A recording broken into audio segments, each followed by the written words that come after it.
आर'नाइ 5G YouTube channel नायगिरि लोगो नोंथांमोननिसिम दिनैनि गोदान भिडिअआव आरो फिन खेबसेबाव बरायफिनबाय।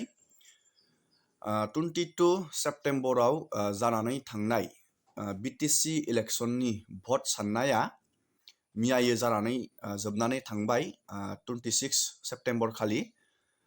गोबाङानो बेनि फिथाइखौ मिथिनो लुगैदों, फ्राय मिथिजोबाखै। बेनिखायनो आं नोंथांमोननो नैबे जानानै थांनाय BTC इलेक्शनाव सोर बेसेबां मासि मोननानै बबे दोलोआ BTCआव गोदान सरकार बानायनो थांगासिनो दं बेनि आपडेट लानानै फैदों आरो बबे समस्तियाव बेसेबांता बबे दोलोआ देरहानानै नैबे फैबाय थानाय समाव BTC बड'लेण्ड टेरिटरियेल काउन्सिलाव सरकार बानायनो थांगासिनो दं बेनि नोंथांमोननो आपडेटखौ लानानै फैदों, अफिसियेल आपडेट लानानै फैदों।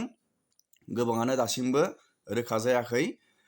नोंथांमोना भिडिअखौ जोबजासे नायलांबाय थाबानो जाबाय आरो बेफोरबायदिनो गोदान गोदान आपडेट, डिटेल स्किम, डिजिटेल खौरां मिथिबाय थानो थाखाय नोंथाङा चेनेलाव गोदानबा चेनेलखौ साबस्क्राइब खालामबानो जाबाय। नैबेयाव नोंथांमोना बे अफिसियेल आपडेट स्टेट इलेक्शन कमिसननि बेयाव हाबनानै नोंथाङा नुनो मोनगोन मियायै भट साननायनि रिजाल्टनि आपडेटखौ।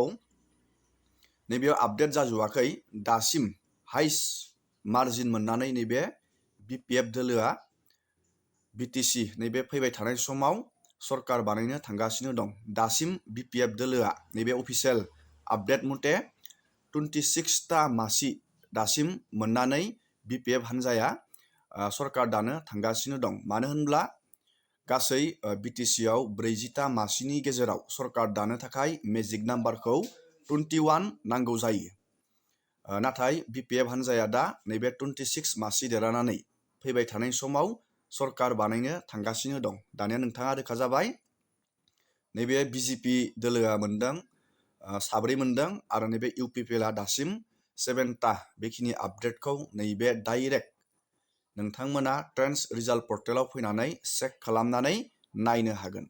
दानिया नोंथांमोना नैबेयाव नुनो मोनदों कनस्टिटुएन्सि आरो पार्टिनि नाम आरो उइनार दासिम बेसेबांता कनस्टिटुएन्सि समस्तिफोराव बबे दोलोआ देरहानानै नैबेयाव दङ नोंथांमोना नुनो मोनदों।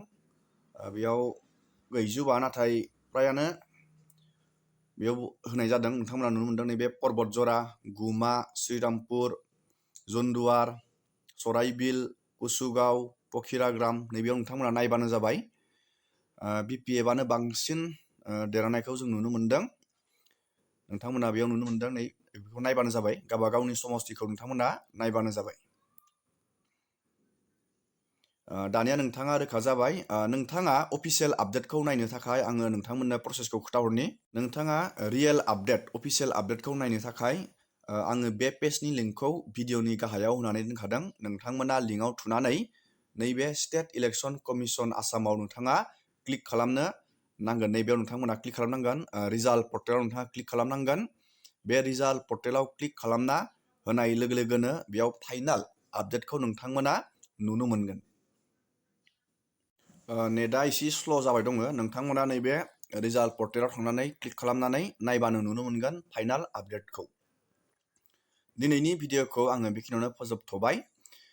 जाय बिथांमोना देरहालांबाय नोंथांमोननिसिम कंग्रेचुलेसन। जाहाथे BTCखौ नोंथांमोना मोजाङै बेङो बेनि थाखाय नोंथांमोननिसिम अल दा बेस्ट। एसेनोसै।